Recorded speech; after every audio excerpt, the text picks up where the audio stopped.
আসসালামু আলাইকুম। অনেক দিন ধরে আমরা ভাবতেছিলাম যে আমাদের যে কিং কোয়েলগুলি আছে এই কিং কোয়েলগুলিকে আমরা আলাদা একটা বাসস্থান তৈরি করে দেব, যাতে করে ওরা নিজেরাই বাচ্চা ফোটাতে পারে, অর্থাৎ ডিম পেড়ে নিজেরাই যেন ওমে বসে বাচ্চা দিতে পারে। তো আলহামদুলিল্লাহ আজকে আমরা এই কাজটি করতে যাচ্ছিলাম, তো খেয়াল করলাম যে কতগুলি স্কুলের বাচ্চারা আমাদেরকে ডাকছে, অর্থাৎ আমার নাম ধরে ডাকছে যে ভাই আসেন, আপনার সাথে একটু কথা আছে। গিয়ে দেখলাম যে একটা ব্যাগে করে ওরা ছোট্ট ছোট দুটা বিড়ালের বাচ্চা নিয়ে এসেছে। বিড়ালের বাচ্চা দুটি বৃষ্টিতে একেবারে ভিজে চাপচুপো হয়ে গিয়েছে।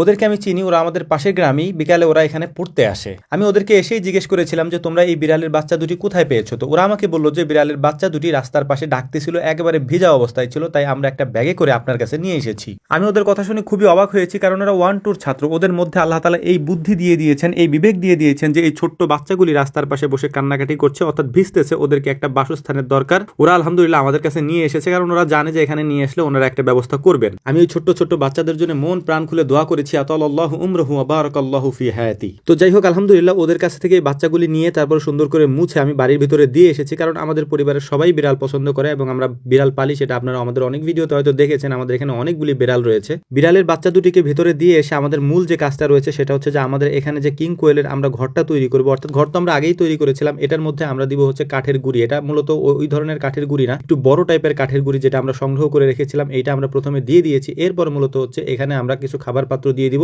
খাবার পাত্রের পাশাপাশি সাথে একটা করে পানির পাত্র আমরা দিয়ে দিয়েছি। তো যে মুরগিগুলো আপনারা দেখতে পাচ্ছেন এইগুলো মূলত ফাইটার মুরগি। গত কয়েকদিন আগে আনিস ভাই আমাকে দিয়ে গিয়েছিলেন ফাইটার মুরগির এই বাচ্চাগুলি। আনিস ভাই যখন আমাদেরকে দিয়ে গিয়েছিলেন তখন এগুলি একেবারে ছোট ছোট ছিল। তখন থেকে আমরা এই বাচ্চাগুলিকে আমাদের খাঁচার মধ্যে লালন পালন করে আলহামদুলিল্লাহ বড় করেছি। এরপরে আজকে আমরা ওদেরকে দিয়ে দিয়েছি একেবারে বড় খাঁচার মধ্যে, অর্থাৎ আমাদের উপরের খাঁচাটা একটু বড়, মানে উচ্চতাও একটু বেশি, যেহেতু এগুলো ফাইটার মুরগির গলাটা অনেক লম্বা হয়, এ কারণে ওদেরকে আমরা একেবারে উপরের তলায় রেখেছি। এখন যে কাজটা আমরা করছি এইটাই মূলত আজকের জন্য আমাদের মেইন কাজ। এটার কারণ হচ্ছে যে আমরা এই কিং কোয়েলগুলিকে অনেক দিন ধরে ভাবতেছিলাম যে ওদের আলাদা বাসস্থানের ব্যবস্থা করব, যাতে করে ওরা একা একা ডিম পেরে ওখানে ওম দিয়ে তারপরে যে বাচ্চাগুলি ফুটায়, কিন্তু এটা আমরা করতে পারছিলাম না দীর্ঘদিন যাবত, সময়ের অভাবে আমাদের করা হচ্ছিল না। তো আলহামদুলিল্লাহ আমরা আমাদের এখানে অনেক বাচ্চা আছে কিং কোয়েলের, তো ওইখান থেকে আমরা 2 জোড়া বাচ্চা আলাদা করে নিয়ে নিয়েছি, এবং 1 জোড়া বাচ্চা একটা খাঁচায় দিয়েছি এবং আরেক জোড়া বাচ্চা আরেকটা খাঁচায় দিয়েছি। ওরা এখন থেকে এখানেই বড় হবে এবং এখান থেকে খাওয়া দাওয়া করবে, সবকিছু এখানেই থাকবে। অর্থাৎ প্রত্যেক খাঁচায় 2টা করে পাখি, একটা পুরুষ পাখি একটা মেয়ে পাখি, এরকম করে আমরা দিয়ে দিয়েছি। আলহামদুলিল্লাহ আমরা এখন দেখার চেষ্টা করবো যে এগুলি থেকে আসলেই ডিম পেরে